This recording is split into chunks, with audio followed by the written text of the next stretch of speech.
Welcome back, y'all.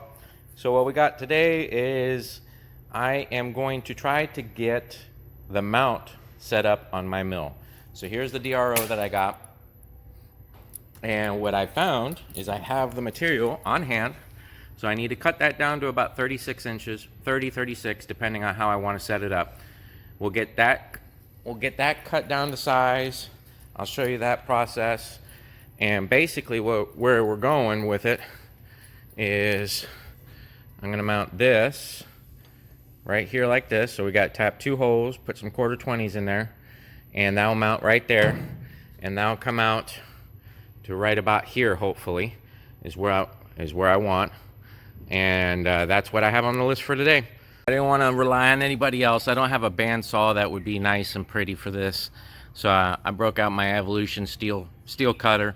Should work. It didn't provide that great of a cut, but there's our piece. Did 36 inches long, and it cut it without a problem. It's a little dirty, but whatever, you know, it works. So I'll clue you in here in a minute. I know I've said this in the past.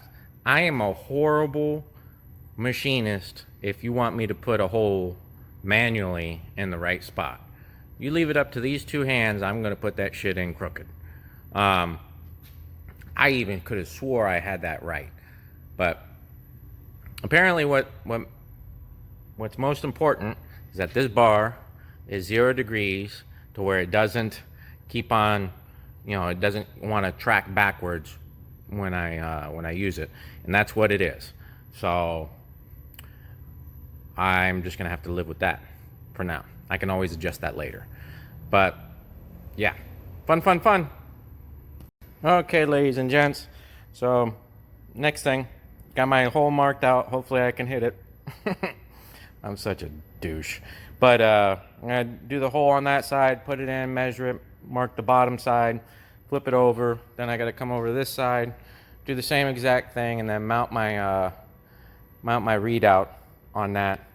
And once I get this all edited and put together, you'll see it all in one piece. Well, she's done. I can tell she's about a degree off, but dude, at this point, I got it done. I'm so sick and tired of having this shit dwelling on me. You know, it's done. Really, what I should have had a bracket here that had adjustment for rotating it. I could probably loosen up these couple bolts right here and get that 1 degree out. But in reality, guys, what it all boils down to, the damn project's done. So I got the arm in there. That's what I needed to do. That's what Bob told me to do. Bob, if you're watching, yeah, there it is. Proof of work. So I'll see you later.